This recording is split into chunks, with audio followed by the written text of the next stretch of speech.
Welcome to Bear and Balanced. I'm Jeff Burkus. Other side of the screen, Lester A. Wiltfong Jr. Lester, we are going to do a classic game, maybe the classic game of the Chicago Bears. This is Super Bowl 20, a 46-10 victory for the Chicago Bears. So let me start off by asking you, what's your relationship to this game, this team? When I was a teenager, when the 85 Bears were doing their thing. So, I was old enough to understand football. I saw the game live, obviously. I lived that era of Bears football. And look, this real quick, this is part of our 85 at 40 series here. Part of our thing. This is our version of this. You and Bill have done a fantastic job. You interviewed Gary Fensick, Jimbo Covert. Bill had Dan Pompei on. We got a few more things lined up here. So, look, it's the 40th anniversary of the greatest football team of all time. So I think it's a great way to celebrate it. But yeah, for me personally, this really shaped my love of the game. Obviously I was a Bears fan before that, but if you didn't live that era, I can see why some fans nowadays are like, oh, I'm so sick of hearing about that team. But I'm telling you, man, that was such a great time to be a Bears fan, such a great time to be a football fan. There's just so much good stuff that happened with that team, both on and off the field. So let me ask you what, your relationship to the game, meaning specifically like how many times have you watched this broadcast since you were a teenager? Is this something that you've revisited? Is it more like highlights, like a anniversary, Bill mentioned like a Super Bowl champion tape, the documentaries through the years, but how many times have you gone back to the broadcast version of this game and watched it start to finish? This was the first time I actually watched the game over and over. It's, of course, the highlights, the documentaries, the NFL films things. There's a ton of stuff out there about this game. But this last weekend was the first time I actually sat down. It's on YouTube now, and watched the rebroadcast. So it was fun. It was fun to kind of relive those moments. It was fun how much of the little things that I remembered. Look, I'm old as shit now, but like way back then, I was a teenager. There's still some stuff. I'm like, I remember this play. I remember that play. Obviously the big moments, but some of the small things that I remember seeing too. So it was kind of fun to kind of watch the rebroadcast on YouTube. Yeah, I think my relationship is I was 3 years old. So I'm sure I was in a room when this was playing, Yeah. but I don't, there's no memory for me.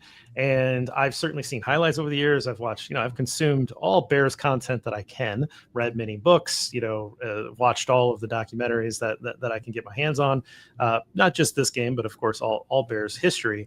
And so for me, it's a bit like a history project, right? Like it's in the history books, and I didn't really live it in real time. But this was the first time for me to go start to finish with the actual broadcast. And so it was interesting for a few things. And I just want to start off on top. If you haven't watched it, like you said, it's on YouTube. Like the NFL channel has the full broadcast version.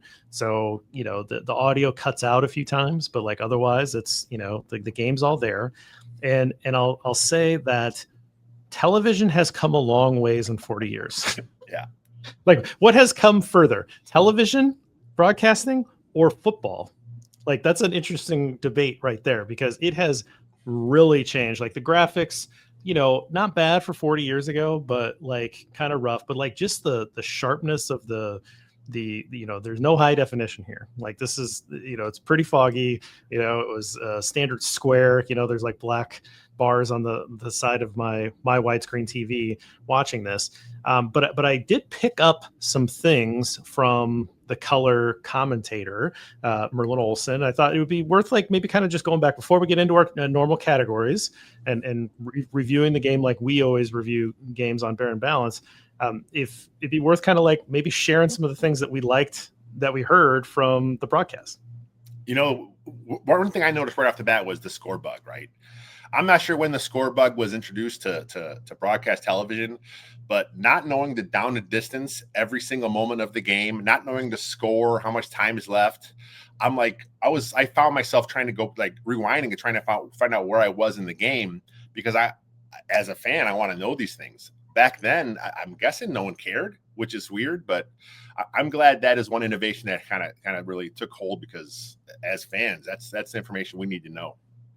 Yeah, and there's no instant replay for officials. There was instant replay Yes. from the truck, so you got to see plays. The number of times that there was just a blown call or a bad call, or the evolution of the rules of the game would have changed how some of that was played out. So the Yeah. Bears would have been penalized many times for Yes. for some big hits. So that was one thing that really stuck out. And the Patriots as well. There was their corner like just hauled off and hit Willie Gault one time. He got penalized for it, but it was just like this obscene thing. There was a very chippy game, by the way. Yeah. Like it was like these guys hated each other, and I don't know that they guess they did play earlier in the year, but like it just it was weird to see so much animosity between the teams.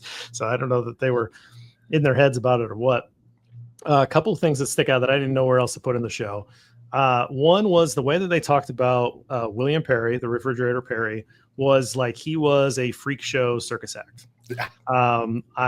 He is a big guy.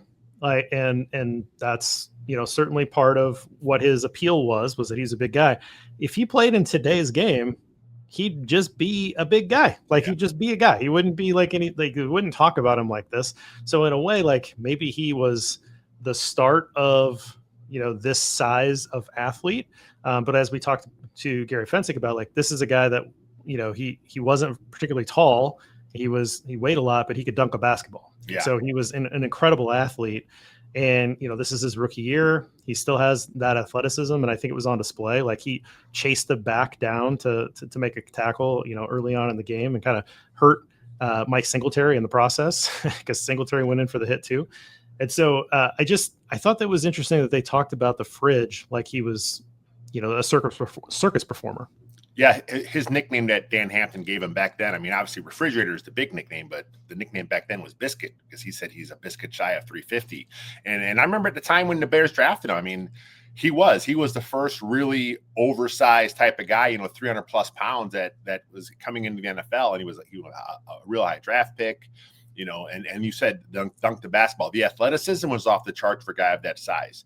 So I guess he kind of was the first guy that really kind of fit the mold of uber athletic, gargantuan human beings. And like I said, in this day and age, that's just a normal defensive tackle. But back then, drafting someone that size was unheard of.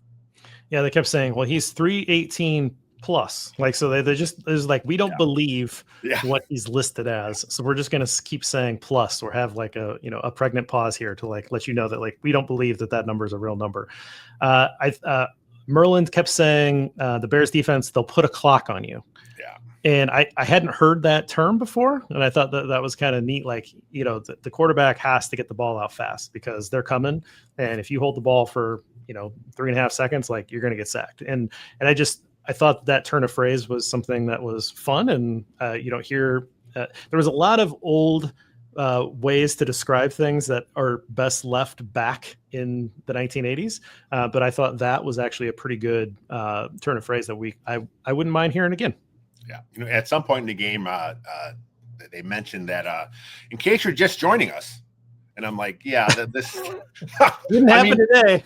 Even back then, the Super Bowl was like must-see TV. So that was maybe it was like towards the end of that era where they're like, are people really into this? Because that was the last Super Bowl before the huge halftime show happened. I think back then it was just the Tulane marching band did a little show, and then the next year, obviously, they started the big musical acts, the big national anthem. So that was the last Super Bowl before that happened, which of course, obviously, it's mainstream now. But I think they were starting to realize it at the time. But the fact that he still said, "In case you're joining us," I'm like, who the hell's not watching this game? Clicked over from the nightly news over to let's check up in on this football game. Yeah. One story that they shared was that Dicka's first game had a couple of chances and from a goal to go situation. He couldn't get it, and so Papa Bear sent Dicka a couple of sneak plays and said, "Hey, these work pretty well. Use them." And so that was kind of foreshadowing that they had a couple sneak plays in the bag there. I thought that was kind of a fun story. Again, this is 40 years ago. Papa Bear is no longer with us at this point in 1985, but when Dicka started, he hired Dicka and, was around for the first season. And so it was kind of interesting to hear that. One other note that I picked up just watching McMahon and Peyton both did this. After every play, they'd unbuckle their chin strap and they'd walk back to the huddle, and then they buckle it when they walk to the line. I remember that being a thing, especially with quarterbacks, was that they'd unbuckle their chin strap and then they break the huddle and then they strap their chin strap back on. You don't see that anymore. No. Yeah, everybody just keeps their chin strap completely on the whole time. So I don't know if they're more comfortable now or if it's just the thing that just died out somewhere along the way. But like, it triggered a memory that I used to, oh yeah, that happened a lot. Like a guy would just, he'd take down the chin strap and then he'd put it back up. So I don't know if it became when you had the double chin strap and you didn't want to like unbuckle two or because this was just a single buckle. Singles. Anyway, a very random thing, but it's just, when you watch a lot of football, some things start to be noticeable that are different from today's game. I'm sure that's something to do with the helmets today being just more comfortable. I noticed in the game, Walter Payton's helmet was full of nicks and cuts, and it was all dinged up. And they mentioned in the broadcast that he's had the same helmet his whole career. That is unheard of in this day and age. So that's something obviously with a safety thing they've changed. But yeah, it was interesting to kind of see that. It's just like I said, if you have not rewatched that game as a Bears fan, go back and rewatch it. A lot of really cool stuff that kind of popped up in that whole broadcast. Carve out a couple hours for yourself. Yes. All right. Anything general before we get into this thing? Let's dive into this. I mean, let's dive into it again. And like, just a note, we understand that this is hallowed ground. We understand that this is, the most famous game in the history of the Chicago Bears, maybe the 73-0 1940 championship game, rivals it just because it's a ridiculous score and all that. Like, this is the Super Bowl championship. We understand. We're going to do our best to cover it in a way that we think is interesting. And again, go back and watch it for yourself. It's fun. This show, we always start in the trenches, trench tribute. If there's a team where you could just say the lines, it would be this one. But I would be curious if you have a specific person that you'd like to call out for your trench tribute for Super Bowl 20. I got two written down because I wasn't sure if I was going to go first or second. I want to make sure we had a variety here. But look, this is one of my favorite players of my youth. And I'm going to go back to Keith Van Horn, right tackle of the Chicago Bears. You mentioned how chippy the game was, right? A lot of pushing and shoving after the whistle. Jim McMahon kept getting popped a lot, after the whistle. He took some big hits. And every time that happened, here comes big number 78, Keith Van Horn, right in the middle of the fray to protect his quarterback. That's one thing when I was a younger player, a younger fan watching these games. That's why Keith Van Horn always stood out to me. He was an asshole on the field. He played with an edge. I mean, he really did. And he was the guy that always the first to get in a scuffle. He wanted to protect his quarterback. And watching this game, it brought all those memories back when I was younger. Why I liked him so much is because he did that. Every play there was something going on, he was running to the pile, picking his guys up, defending his players, making sure no one messed with his guys. I loved Keith Van Horn back in the day. Yeah, I mean, I love that about you, that's your guy, right? Yeah. Every time that I see a Van Horn jersey out in the wild, I always click a picture and send it to you. Yeah. Right. And it was noticeable, but I think all those guys were ready to jump into the fray at a moment's notice. Right. And that's kind of what made linemen back then for sure. And, probably through the 90s, and maybe that's a little less today, but you still see that today, like the guys that like learn from that, where they're first in to protect their quarterback, to protect their running back. If something gets a little chippy, man, this game was chippy. I cannot emphasize enough just how surprised I was that there was just so much like after the whistle stuff from both sides, and a guy that we'll get to in a little bit, not helping the cause either. That when a quarterback is not helping the cause with the chippiness, I suppose that's cascades down through the rest of the team.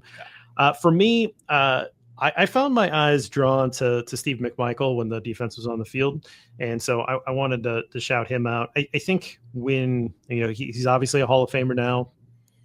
When you're on that line, I can understand why he could get forgotten about when you have Richard Dent, when you have Dan Hampton, when you have Mike Singletary behind you. I can understand how the McMichael name doesn't get mentioned until a little bit later. He had a slower start to his career. He wasn't drafted by the Bears. He came in fairly early. He didn't have as high of a draft pedigree as, someone like Dan Hampton. But I think, the 46 defense is just collapsing that. They're always in the backfield. They're collapsing that line all the time. But he's such a strong pass rusher And when they started pinning their ears back, he was just getting constant pressure. He's just a problem. He was just a problem that they had to deal with, and they did not deal with it very well. I thought he stuck out. I'm glad he got his sack in that game. And, I'd be curious to see more, go back and do film study with more snaps with him next to Hampton as the defensive tackles, because Hampton kicked out to end a lot in that year. And I'm not sure that he was maybe as effective as an end as he would have been a defensive tackle next to McMichael. But man, he was as advertised. And it was a lot of fun to watch him. Yeah, I loved him back in the day. Obviously, that whole unit, right? He just always got after the quarterback. And look, he recently got to the Hall of Fame. Good for him. I think it was much deserved. It should have happened a long time ago. He got kind of, like I said, lost in a shuffle. You already got Dent, you already got Hampton, you got Singletary. A lot of talent on that defense. And one of the criticisms was always throughout the year was, you can't have too many guys on the same team in the Hall of Fame. Well, it wasn't just like the 85 Bears was just the 85 Bears. This was a defense that dominated an era. Yeah, they only got one championships out of it. That sucks. It should have been more championships, but you can't take away what that defense did as a unit. Steve McMichael was a huge part of that. His sack numbers from defensive tackle were, back then, it wasn't really thought of that big of a deal, but today you stack those up. I mean, he's like top 10 all-time sacks from defensive tackle spot, and that's what he's always played. Yeah, that's a good call. Make sure we have a chance to plug old number 76. Who was your second guy? Dent. I want to make sure we talked about Dent. I wasn't sure where we're going to fit him in here. We'll save him to the end. We'll save him for the end. I like it. Okay. All right. Sweet tweets. Obviously, social media was not around then. I'm kind of curious what you think the reaction, before we get to your tweet. I want to ask what you think the reaction on social media would have been during this game. I mean, the Bears had some personalities, right? If social media existed back then, this would have been the most buzzed about, talked about, hashtagged about team in all of sports. I mean, it was just, so much stuff off the field, on the field. The excellence was all over the place. Of course, the Super Bowl shuffle, there would have been so much. I think social media would have just blown up. I think you would have had guys, like I said, big personalities. They would have had social media accounts. We see today a lot of those guys have accounts that are really big deal for those guys. So, yeah, it would have been interesting to see how it was covered. I mean, it was covered by the local media. Obviously, the national media obviously took a really big liking to this team. A ton of national commercials for a lot of these guys. I think it would have been huge had social media existed back then. Yeah, I think even like specifically the start of the game, it was a very slow start for the Bears. It was a very sloppy game overall. Like the ball was on the ground a lot, but I mean they fumbled in the first possession. Walter Payton fumbled.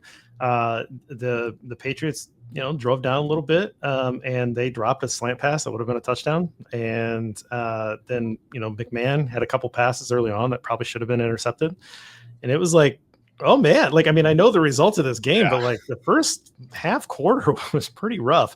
And I'm just like picturing the overreactions from Bears fans on social media in the first like 7 minutes, like, oh my God, here we go. Like, they're going to same old Bears down their leg, I could just see it, happening now. But, we did find a couple, I found a tweet from Jay Hilgenberg from earlier this year, Bears center. He said, it's sad that every clip was defense. We had a great offense that controlled the clock and kept the defense fresh.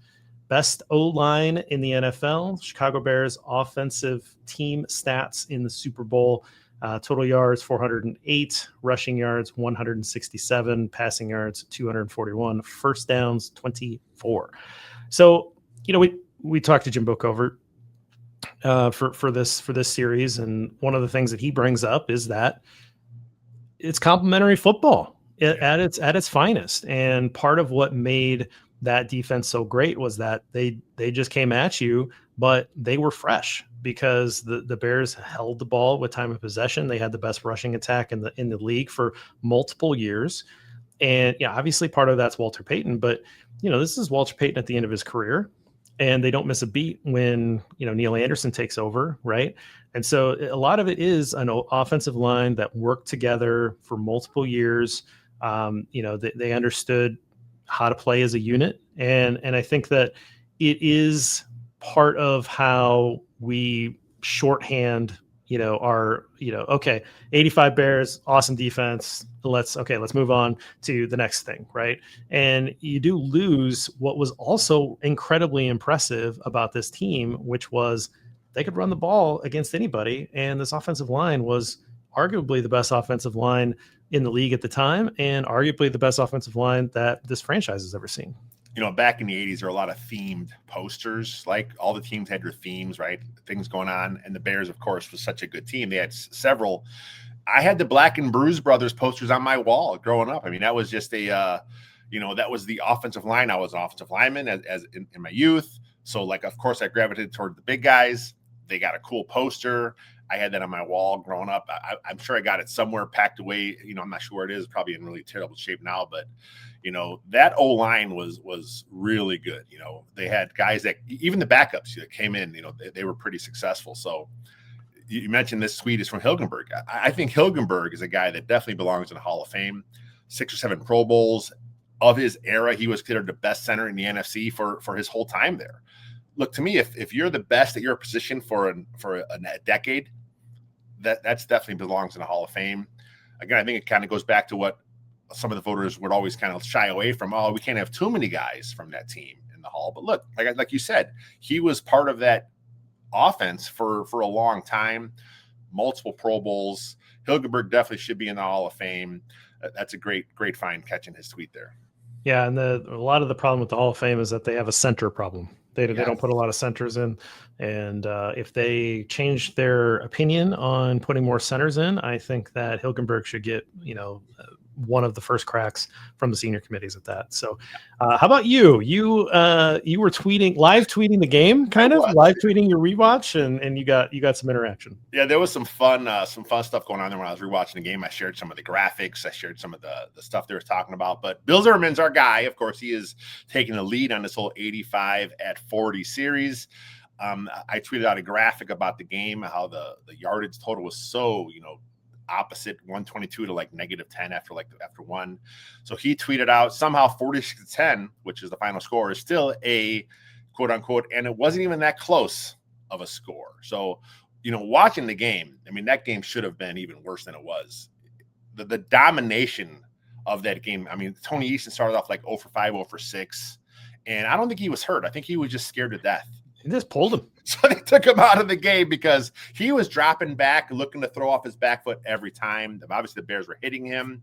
That, like I said, if you have not rewatched that game, go back. The physicality from the defense, Wilbur Marshall, Otis Wilson, McMichael, all those guys were crushing the Patriots. It was bad. So that game was, like I said, obviously it was lopsided, most lopsided game at the time. But it could have been way worse than what it was. Well, again, you got the slow start, which is honestly common in a lot of the Super Bowls growing up, and maybe it's a little less than that now. But there's a lot of first quarters just kind of feeling each other out. It really not uncommon and a little sloppy. Maybe people are a little nervous, what have you. And then it was just an onslaught. And then they just sort of were like, "Yep, we're okay." They pulled guys. They were playing a lot of backups on both sides. So it was just like, game's over. We're going to play out the fourth quarter, and we're going to run the ball. Actually, you know what? They were throwing it with Steve Fuller. Steve Fuller was like 0 for 4 or something like that. I'm like, why are you throwing that? Was that okay? That stuck out as a little weird. But yeah, if you would have kept the starters in, if you would have kept pressing, and the Bears missed a couple opportunities as well, but it would not have shocked me if this score, how you felt about the game, if this score would have been 60-something to 10, right? That's how crazy this was. We'll get into a little bit in the numbers here. Actually, it's a good segue. Let's jump into caught into the numbers game.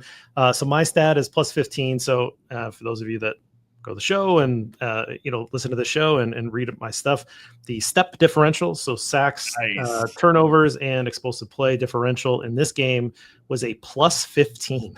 I was hoping you were going to reference back your step. That's awesome. You did that. So +15. So I tracked every game last year. I've tracked every season going back for 10 plus years. But every individual game is a little harder. But I did track every individual game last year, and there was of all the regular season games that were played, there was 1 plus 16, and 3 like plus 15. So like this is like rarefied air to get that high up. But the Bears won the turnover differential by 4. Those were double in this stat. They won the sack differential by 4. And that's partly because they credited the Patriots with the sack on William Perry for a goofy play. Yeah. And, McMahon got sacked once and Fuller got sacked once. And then they had the explosive play differential, a positive 3 as well. So it's a domination. I mean, it's a piss pounding, right? Like, I mean, I just don't know, how else to say it. I went back and I looked at the other 2 games. The Giants first round game, the Bears had a step differential of +9, which is a really strong score. And then against the Rams, it's +6. So, the Bears won the first game 21-0, the Rams 24-0. So put those 2 together, 9 plus 6 is 15. It was like the domination of those 2 games into this game. Like that's how crazy dominant this was. Obviously, the Patriots scored a field goal off of a turnover in the first quarter, and then late in the game, kind of when the game wasn't contested anymore. But this is, I mean, it's in every way, shape, or form, this is a dominating performance. Yeah, like you said, you mentioned the 2 shutouts in the playoffs. They only gave up 10 points in the Super Bowl. That kind of leads me into my number. My number is 7, right? You were just talked about the sacks. So the Bears had 7 sacks in a game, which is tied for the Super Bowl record. And 7 is also how many rushing yards the Patriots had, which is still a record to this day. The Patriots averaged 0.6 yards a rush in that game against the Bears defense. So everyone talks about, getting after the quarterback. They had a pretty damn good run defense too. The Patriots wanted to run the ball. I mean, that's who they were, and they just couldn't do it against the Bears. They couldn't pass against the Bears. There are still, I mean, this is 40 years ago. There are still like a dozen records the Bears either have or have a part of from that game that they still hold to this day. So the dominance was incredible back then. Yeah, I think it was interesting is the Patriots really they were willing to just throw out their game plan early, because it seemed like they tried to pass early. And like you said, Eason was like 0 for 6. Yeah. And then he just got pulled. I was always under the impression he got hurt. And so it was good to watch this again, because he was not hurt. He was just like pouting on the sidelines. And I don't know if he's scared or if he's just like, seeing ghosts or whatever that was, but he got pulled. And you watch him make some of the throws that he was making. Like it was like jump passes almost, like he was fade away. He were not set. Like he looked terrible. And so it was a good idea. And then you can't run the ball, and they kept putting it on the ground. So they let Grogan pass a lot. And I mean, he's just firing the ball around, and they kept talking about like this guy's his leg. He broke his leg. It's not quite healed, but he's out there. So I kind of want to give like a kudos to Steve Grogan. Like, I mean, he stood in there. He took a bunch of punishment. He threw the ball around. He wasn't terrible. I mean, he threw a couple picks and took a lot of sacks, but I mean, he was their only chance. Yes. With Grogan, he was a veteran. Obviously, Eason was, I think, in his 3rd year at the time, but look, if you're a young quarterback, you don't want to face that defense. But Eason, like I said, he had been in the league for 3 years. You would think he would, be a little more composed, but he looked like a rookie, just, deer in the headlights kind of guy. You saw him play. I mean, look, can you imagine a quarterback facing that front? I mean, they're barking at you, they're chirping. Every hit is like, they hit to the echo of the whistle. It's just very, very, very dominating, very frightening defense to have to face as a quarterback. No, I mean, I wouldn't want to face it. It's just, it's funny that he was just so, the hook was fast. I mean, that's like, and honestly, I kept thinking like, well, maybe he comes back out. Like, because like, it just seems so crazy. I thought these guys got hurt. I really did. I thought they got hurt. I know they hurt a lot of quarterbacks throughout the year. But I was surprised that this was just a benching early. Like, nope, this guy's done. Yeah. So just imagine in the Super Bowl, the team that's in the Super Bowl switches things up that fast. Like that's what this defense did. It's just amazing. All right. So normally we have a quarterback corner. So for this game, we're going to call it the McMahon moment.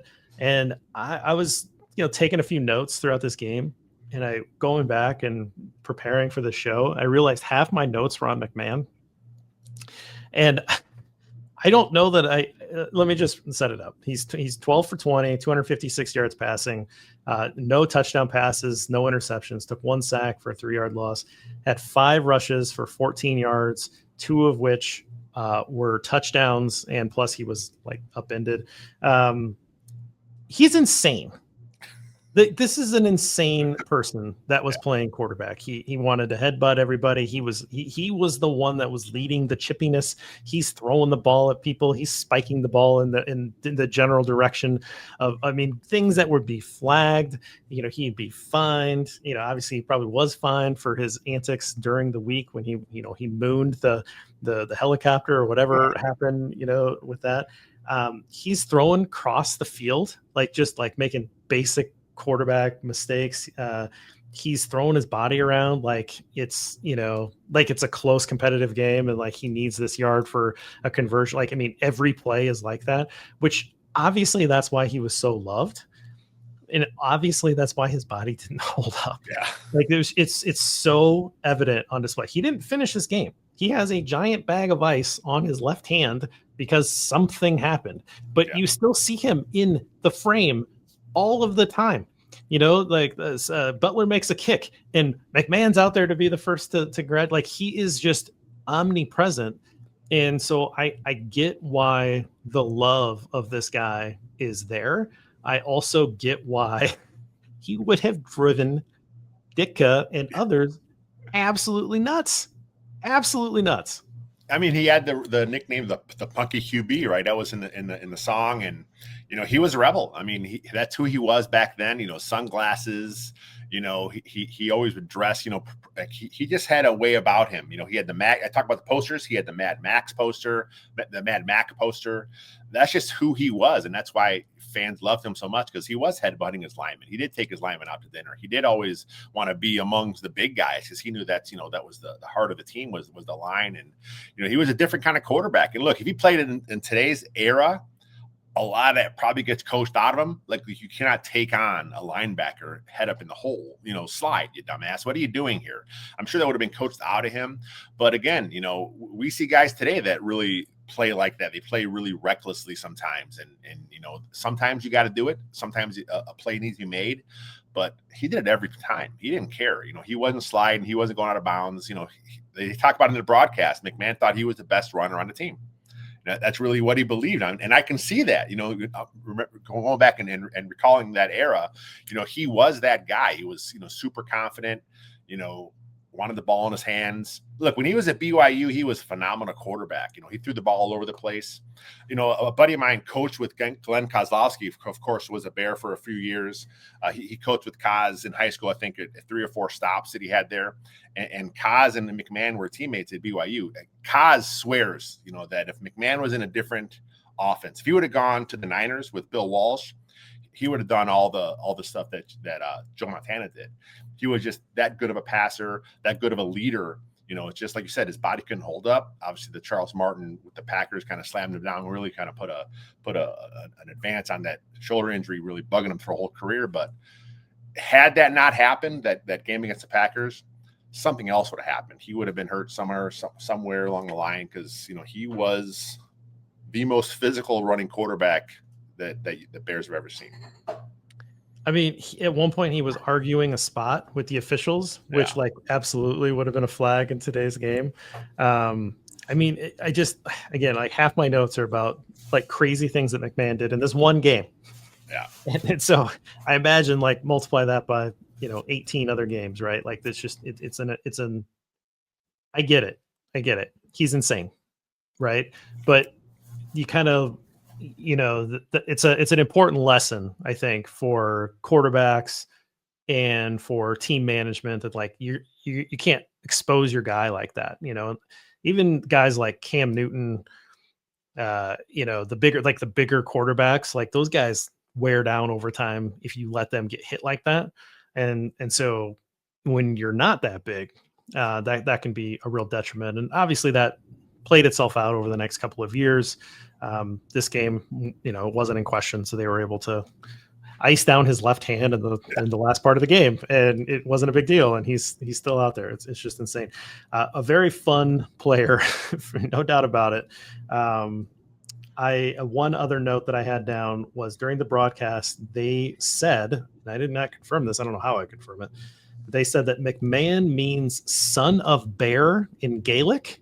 Yeah, I heard that. And I thought, that's insane. I've never heard that. So that was kind of cool. He was always, I guess, destined to play for the Chicago Bears. It was destiny that he got to Chicago and helped get this team their only to date Super Bowl championship. Maybe that's why George Halas drafted him. It might have been. I think that means son of bear in Gaelic. I'm going to take this kid. At that point, Halas might have been on that. Who knows? Yeah. All right. Before we take a quick break, just a quick reminder to everybody. Maybe this is the first time you're watching us. Maybe you've been around for a while. Check out our merch store. We got a lot of fun stuff. Lester's been putting a lot of time into that store. A lot of cool things. Get yourself a Bill That's Right shirt or mug. Those are going pretty good. We've got some other stuff out there for our show, Bear and Balance, and all up and down the lineup. We appreciate it if you're willing to help us out and get a little merch. After the break, we'll be back with everybody's favorite topic, Three Bears. All right, Lester. Let's do Three Bears, hot bowl of porridge, cold bowl of porridge, and just right for Super Bowl 20. Let's start with the hot. Who you got? This is a hard one because, like you said, everyone was great. I mean, they dominated the entire game. I got four names. Yeah, I mean, we could have so many, but I'm going to go wide receiver Willie Gault. He had 4 catches, 129 yards, no touchdowns, but his speed was evident, on display the whole game. I didn't remember. One thing I caught up on the rewatch was how often he was put in motion. And it was, back in the day, most of those motions were like come across, but he was in like speed motions, getting his speed built up. A lot of times you kind of saw him looking back at his backfield to kind of see when the ball was snapped. So we knew when to turn up field. So they kind of wanted him on the move. They obviously don't want to get him jammed. He was more of a speed guy. But yeah, I thought Willie Gault had a really nice game here. Then I went back and kind of looked at his numbers. Well, is this really out of the ordinary for Gault? And Gault had a pretty damn good career in Chicago and with the Raiders. I mean, he obviously he's not a Hall of Famer, not a Pro Bowl kind of guy, but there were some big numbers there in his career. As a rookie, I think he had 800 plus yards. Willie Gault, I think, is a guy that Bears fans don't really remember being as good as he was, but going back and looking at the numbers and trying to refresh my memory, he's a pretty damn good football player. Yeah, Olympic speed. 4 catches, 129 yards. He's your big play threat, explosive play threat. And they used him as such. And like you say, they were trying to make sure that he wasn't jammed off the line so that he could get a free release. A lot of motion overall.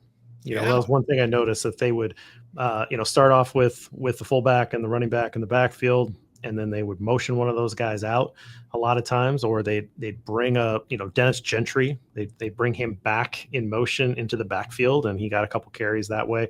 There's a lot of interesting motion, and the crew kept calling it like trick plays. Yeah. Which I found fascinating, right? Like stuff that's like, this is they're in their bag, this is trick plays. And it's like, it's just like every game now. Like you see, motion is just what it is. And, if you go further back, if you go 40 years back from this game, right? Like this, the Bears were the first team to really make motion work with the T formation man in motion. So there's a lot of motion history with the Bears, maybe not in the last few years, but now Ben Johnson, maybe we'll see something here in the future, but very interesting to see that. I had Gault written down. I had a couple other names. The first name I wrote down was Matt. Again, the spirit of Hot Bowl is that this person performed at a level higher than you would have expected. Yeah.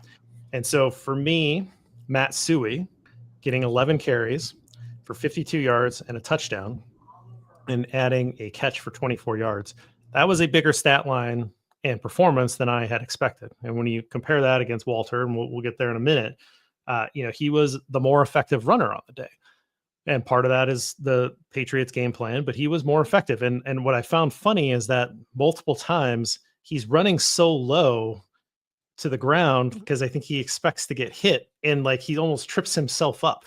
He has a touchdown run. He's not hit, and he falls into the end zone because he's like running so downhill and over his skis that he's wants the contact, and then when he doesn't get it, he's tripping himself up. But I thought that the use of the fullback and is somewhat surprising, and when you watch something from the modern day lens. But he had a good game, and he was really effective as a runner here. The Patriots were keying on Walter Payton So the much. entire game. They knew that was the Bears' main weapon. They probably overkeyed. I mean, like they kind of ignored Suey. Like you said, Suey was he had so much room to run on some of these runs he had here. So I don't think they're expecting. You mentioned the one catch he had. That was like a fullback wheel route down the sideline, kind of like a throwback thing. And mentioned McMahon throwing back a lot, but that was designed. That was designed to kind of go back to him. There was a few interesting wrinkles here from the offense, but yeah, Suey, such a popular player back then. Obviously, him and Walter were really good friends. The fullback love in Chicago, a lot of fans love the fullback, older fans. It all can be traced back to Matt Suey. Yep, a lot of it for sure. A couple other names I wrote down, and it's hard to write a defensive name down because you do expect so much out of this defense. But I thought it was worth mentioning Otis Wilson. He got 2 sacks, and he seemed like he was constantly flying around the ball. All of them were, but he maybe was a little bit to a higher degree than I expected. And then the pick 6 from Reggie Phillips, a guy that was a backup and was in the game because of an injury to Leslie Frazier.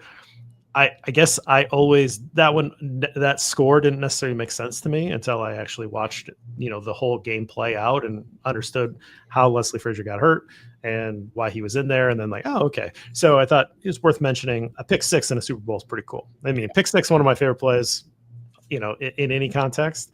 And it's pretty cool that it happened here. Let's mention the defense overall. 7 sacks, the safety, 4 forced fumbles, 4 fumble recoveries, 2 interceptions. Jim Morrissey got one late in the game. He returned for 50 yards. 8 passes defended. So look, the pass defense is something that wasn't on the Pro Football Reference stat site, but I used NFL GSIS, right? And I went back and I pulled up the game sheet from the Super Bowl. It's someone who likes history, it's a typed out, handwritten game sheet. It looks just like the game sheets that we see today. So it was kind of neat to kind of go back and count those up and see all the stuff that they track back then. Obviously, tackles are counted differently these days.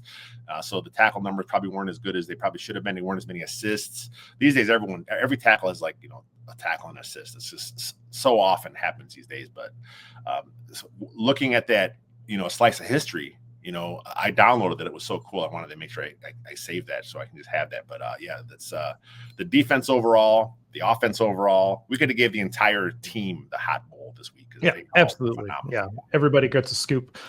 Let's turn it around. Oh, here we go. Let's have a conversation. Cold bowl of porridge. We both have the same topic written down, so I will just introduce it. We're going to talk about this is the Walter Payton situation. Yeah. He's going to get the Cold Bowl. Walter had 22 carries for 61 yards, and he lost the fumble. Overall, not a good game for Walter Payton statistically. He was only given 2 go-to-go carries. McMahon kept an option for 1 touchdown. McMahon also had a keeper for a touchdown. And then there was the fridge touchdown. So there were opportunities to have Walter carry the ball more in goal-to-go situations that they chose to go a different way. Obviously, McMahon could have pitched the ball, and I think Walter probably scores there. I don't know who called the sneak. It was effective. It was early. At this point, you're wanting the points more than anything. The fridge play is a little bit of it's a novelty. It's a luxury at that point. But Walter does not have a touchdown. And they're talking about it a ton on the broadcast. They are chanting in the stadium for Walter Payton. And afterwards, Walter Payton in the locker room, very emotional because he did not get to score a touchdown. This really upset him. And so, I have read about this. I have known about this. I had not experienced the in-game chanting from the crowd and everybody keying in on this, which makes me kind of question some of Ditka's responses and interviews over the years. I had no idea. I didn't know it meant anything, just this kind of playing dumb a little bit. And McMahon has done the same too. And McMahon's always very apologetic about this.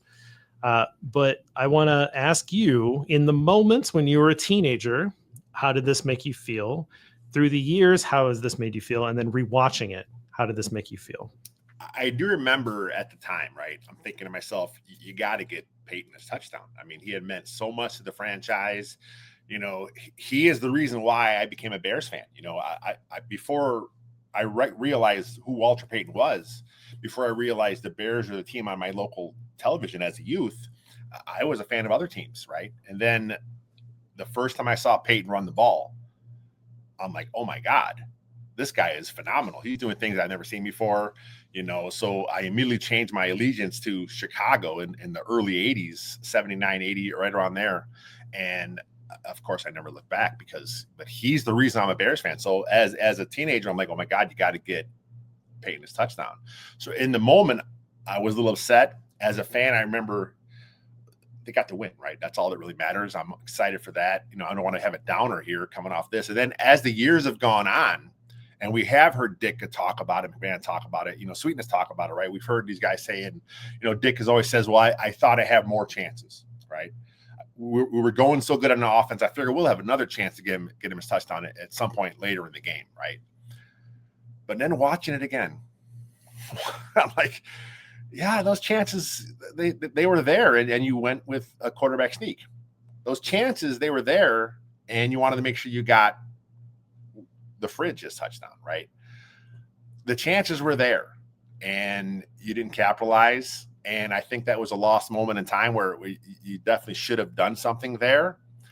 And I got a little sad. I'm like, man, this should have been, you know, his touchdown. So I flipped. You know, I was upset then. I'm like, okay, I can understand it. What's the big deal? You know, they got the win. He was a huge part of the 85 Bears, right? He has to know it. Everyone knows it. But look, that's it. That's the culmination of your entire career up to that point. You know, here we are. I finally got to the big game, and I didn't get my touchdown. So I can understand being a little sad at that point because I was.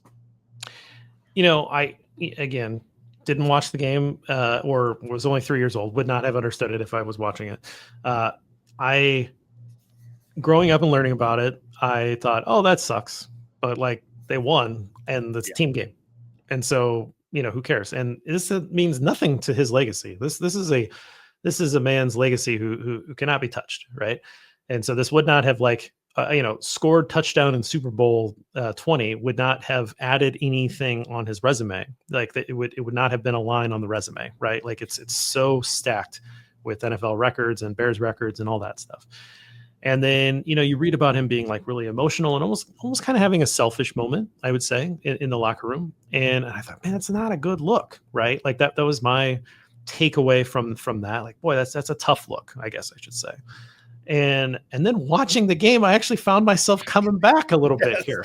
Yeah. Because, you know, you take everybody's for their word, right? You take Dick at his word, you take McMahon at his word, all this kind of stuff. And again, I don't think anything nefarious is happening, but like particularly the Fridge touchdown is just silly. It's just silliness that, you know, you got to give him more chances. The game's pretty much out of range at that point anyway. Just, you know, feed him. Get creative. You know, there was a lot of creativity in this offense. You know, for a game that was 40 years ago, I thought that there was plenty of creativity in the offense. You got to have a creativity play to try to get Walter a chance here. You know, I don't even know if he had a target in the passing game, right? And so, to me, I found myself coming back towards that. Really sucks, and that's really unfortunate that didn't happen. I don't think it means anything to his legacy. No, for sure. But it is I think it's a bad look on Ditka and the offense for not making that happen. And I mean, you've been around football enough. Like, oh, I thought I'd have more chances. Like, you won 46-10. Yeah. Like, I mean, and you've been around how many football games in your life? How many goal-to-go situations do you normally get in a game? And to not give him an opportunity on some of those situations seems insane to me. Again, I counted them. I actually assumed that there would be more. Because I knew the whole, like, he didn't have anywhere to run. They keyed on him. They probably overkeyed on him. I've seen those clips where like he runs one way and like 6 guys are following him, and like I've seen it. But 2 goal-to-go carries. That's it. So big cold bowl to that whole situation. I think they absolutely should have done more. as a point of pride in this guy that basically carried this franchise on his back for 5-6 years before they were anything. And then when they started building up good, got to the ultimate game, they didn't cash that in. Yeah. Fridge didn't need the touchdown. He did not. Fridge could have obliterated linebacker going through the line. Here comes Peyton following behind him. And then I would have, look, what is the iconic Walter Payton thing? Leaping over the line. Yeah. Can you imagine William Perry obliterating a linebacker, Walter Payton following behind, leaping the line for a touchdown? I mean, it would have been one of the most iconic shots in the history of sports if we would have got that in the game. And we didn't get it. So, yeah, I like you, I came full circle, and I was like, man, they should have got him the TD. All right, let's go to the just right. So this is, again, to define this, particularly if you're listening to us for the first time, this category is, a player played up to the expectation that we thought that player would play at. So where do you want to go with this? I'm going to go with a backup. Okay. Henry Waxter. Henry Waxter. They made a point to pronounce his name, which I never knew. I always thought it was Wachter, but it's Waxter. And this is why I'm giving it to him.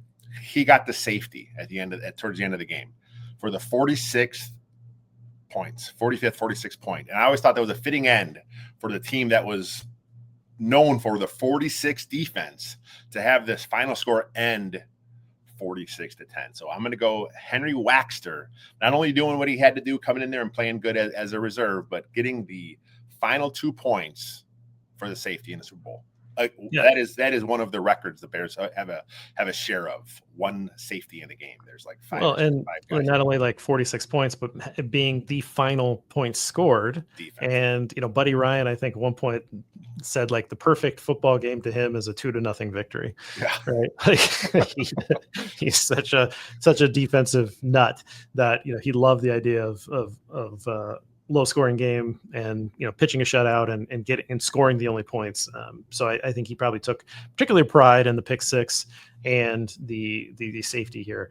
That's a great one. And yeah, I've always pronounced it wrong as well, because you look at how it's written, and it certainly does not seem like it would be Waxter. So and the fact that I'm getting a pronunciation right on the show, it's great. That's kudos for me right there. I love it. It was like 5 minutes of the commentary. Yeah. All right. So mine is Richard Dent. And the reason why, so he's the Super Bowl MVP. And I went into this thinking I two things. One, do I agree with this? Super Bowl MVP, best, that's the guy that had the best game. Do I agree with this? And my answer is yes. I think you could have gone a couple different ways, and I wouldn't bitch and moan, but I think yes, he had a couple forced fumbles. That the plays that he made early really helped define the game. Yeah. He's credited with a sack and a half. He's got pressures like everybody else, and so he's you're going to give it to somebody on the defense. You're going to give it to somebody on the front. You're going to give it to one of the down linemen. He's the one, you just kind of keep doing that to yourself. And he's the guy that had the best game. And so to me, yes, he lived up to that. On the broadcast, he got a comp to Deacon Jones, which Deacon Jones is one of my favorite players from history. And I was like, that's really cool to kind of hear that happen, in that context. So for me, it's Richard Dent, a worthy Super Bowl MVP. Yeah, you said 1.5 sacks, 2 forced fumbles. He had a pass defense there. So he led the league in sacks that year, I believe. So this is who he was, his whole career. And look, speaking of a guy that was around that, a lot of fans at the time were, he's not the best against the run. He takes a few plays off here and there. So we talk about the social media thing. I can imagine how the fans would have been split about Dent during some of his games, but again, phenomenal at getting after the quarterback. He was an all-around football player. I think he has several interceptions in his career. Obviously, he could do a lot for that defense, Hall of Famer. But yeah, that's a good call there. I mean, he did what he was supposed to do. Go out there and dominate the game. A couple things before we close this out. If this game was played today, would the voters give Jim McMahon the Super Bowl MVP? Yeah. I think that, so much is put on the quarterback these days, right? It's a quarterback driven league. Much of the narrative around most teams are drive from the quarterback. So yeah, I think Jim McMahon, you didn't get a passing touchdown. You got the 2 rushing touchdowns. Yeah. You know what? That's a good call. I think that, I think they might have, heart and soul of the team. Yeah. I think it's interesting how narratives are spun and how football has changed. I think the way the football is talked about in the national media today is a bit oversimplified, and that a lot of it's about the quarterback number 1, and the coach number 2, right? Like, or vice versa, depending on the team. And in these games, in these big games, a lot of times it's like the quarterbacks playing each other. And I get that the league is smart to market itself that way, but a lot of times you lose the substance of like what the game was about, right? Like there's just a lot that's lost there. And then one thing that I'll mention that I think that you were talking about there is that Dent would take plays off or whatever. Dent would not play nearly as many plays as he did in today's NFL, right? Yeah. These guys would have series off. They would be kept fresh. There's more, there's a much deeper rotation so that these guys can be kept fresh. A lot of these guys played a ton of snaps. Yeah. And so it's not shocking that they would maybe take a couple plays off here and there. Not defending it, just saying like the game has changed so much in the last 40 years that, I just kind of see it differently than like, oh, maybe he was lazy. Like, well, maybe he needed some plays off. Maybe he needed to get subbed out, for a while. But I was really impressed with, again, I knew all the numbers. I've seen the highlights. I was just really impressed overall with just how suffocating this defense was. It was just constantly in the backfield. And like I say, it spooked the first quarterback that the Eason that they were playing. Grogan looked uncomfortable the whole time. They could never get into a rhythm. They could never run the ball. And so once the script became a negative game script for the Patriots, the Bears could just pin their ears back and rush. I mean, it's over. Like you would never want to get down to this team because then Buddy Ryan can just be like, all right, here we go. And so it was a lot of fun to watch, and it was a lot of fun to watch the ultimate game be so dominated by the Navy and Orange. The one thing that a lot of the guys in his team said that they wish they would have got the Dolphins rematch, right? Like that's something they would have had to happen. And look, that Dolphins game was like something that the Bears never saw because back then, nickel defense wasn't a thing really, right? Back then, the Dolphins came out and they did a ton of 3 receiver stuff. I'm pretty sure Buddy Ryan would have loved to have a chance to kind of scheme up something against the Dolphins. And I think that had that would have happened, I don't think it would have mattered. This defense was dominant. They would have figured out a way to get it done against that great Dolphin offense. And I don't think it would have mattered at the end of the day. This is going to be one of the greatest teams of all time. And losing that game kind of help them refocus and kind of, get through it and just dominate the rest of the way. And then, some of those guys have talked about it. Best thing to ever happen to them, refocus their effort. They knew it wasn't going to be a cakewalk. And so sometimes that happens, right? Like you hear coaches say something, use the loss, right? Like sometimes a loss can be beneficial because it can help refocus your team. And that's probably what happened here. An undefeated season would have been cool. Another Super Bowl championship would have been cool. It could have been very cool. There was a long talk at the end there, like, hey, this Bears team is incredibly young, youngest team in the NFC. I had no idea at the time. No hearing idea. That now, I'm like, wow.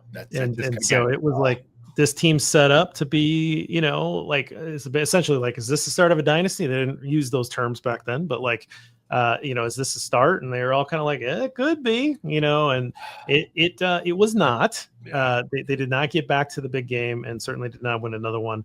But I think that the conversation about greatest team in terms of like single season of all time is a fair one to put the 85 Bears in. And I think that they, stand up to any single team. Unfortunately, they did not win enough to be considered a dynasty, but they were still competitive over the next, 3-4 years, but just never really got back to the big game. That's okay. We'll always have that. And then, look, Now we're moving forward as Bears fans. And like I said, I can see why a lot of fans are just sick of that team. The team was awesome. You know, it's kind of like how fans back then looked back at the 63 team, right? That was their team. 85, that's our team. Now I'm excited to kind of see what happens with this Caleb Williams, Ben Johnson-led team. This will be the next generation's team once they get their minimum 8-peat, my friends. Yeah, we had the 06, which didn't, wasn't able to get the Super Bowl. We had the NFC Championship, of course, but then, we're looking for the 2020s, right? Like now's the time. Hopefully we can talk a lot more about that. But we will end it here. We had a lot of fun. I think both of us going back and watching this, and me for the first time, and you for the first time since you were a teenager. Yeah. And so again, we recommend firing up the NFL YouTube to carve out a couple hours for this and just see how far football has come, see how far television has come, but also appreciate what this was. This was a dominating win on the biggest stage, and at a time when football was still on the up. Like they weren't as popular as it is today, but they really captured the imagination of the country and the world. I mean, these guys were world famous. Some of these characters, and just a lot of fun to see them capture this championship here. Yeah, the following year they played in London preseason. That's again the popularity of this team worldwide. That's why a lot of fans in the UK are fans of the Bears to this day, is because of that 85 team's popularity. Of course, they went to the next year to play in London, and it's just this is the Bears fans are everywhere. And that team is a big reason why. Absolutely, good way to end it. Check out more stuff from 85 at 40 throughout the rest of the season as we move along here. Thanks for joining us for this, and we appreciate it. Until next time, bear down.